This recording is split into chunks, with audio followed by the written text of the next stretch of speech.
Қазақ болайын десе тілі жоқ, орыс болайын десе түрі жоқ. Не руын, не тілін, не тарихын білмейтін бір түрлі дүбәрі ұрпақ өсіп келе жатыр бізде.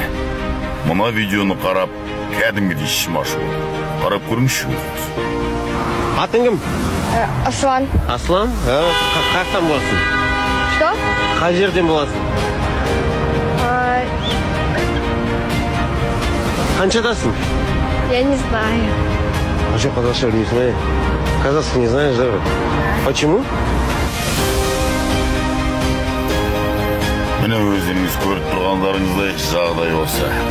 Қысқасы қазақта ата мекен депті, ана мекен депті. Ата жұрт депті, ана жұрт демепті.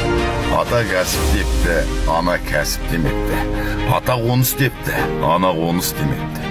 Аталас депті, аналас демепті. Ата дәстүр депті, ана дәстүр демепті.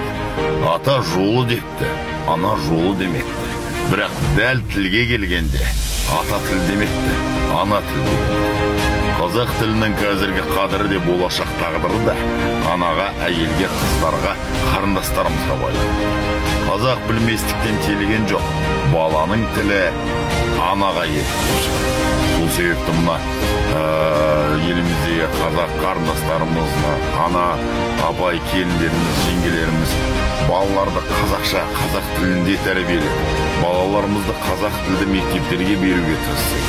Мына кейбір мысал біздің солтүстік Қазақстанның мектептерінің көбіндегі, орыс мектептердің көбіндегі қазақ балалар жүр. Қарагөз қазақ балалар. Тіпті жарайды Петропавл емес, Алматы, мына Түркістан жақта, Қызылорда жақта қазақтар өз балаларын орыс мектепке берді деген кезде мен кәдімгідей жүрегім ауырды. Қысқасы айтқан кезде онда біз не үшін тіл, ел, жер деп мына жақта жүгіріп жүрміз? Мен түсінбедім. Ағайын, мына қазақтың тілі, мына саған, мына маған да бізге керек болмаса басқа ешкімге керек емес. Сол себепті қазақ тілінің мәртебесін көтеріп, қазақ тілді контенттерді дамуына сеп болайық. Ағайын, қазақ тілді контент көрсеңіз, видео көрсеңіз, ол видео онша емес болса да авторды дамытуға сеп болып, оған барынша лайк басып тарата жүріңіз.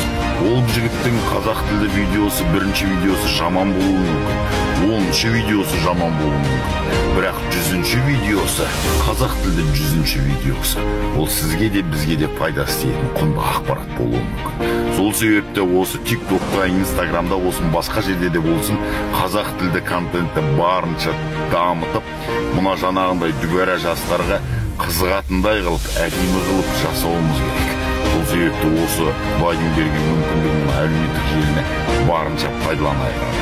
Қолдайсыз ба бізді? Тәуекел, қолдасаңыз лайк басып, пікір жазып отырыңыз. Рахмет.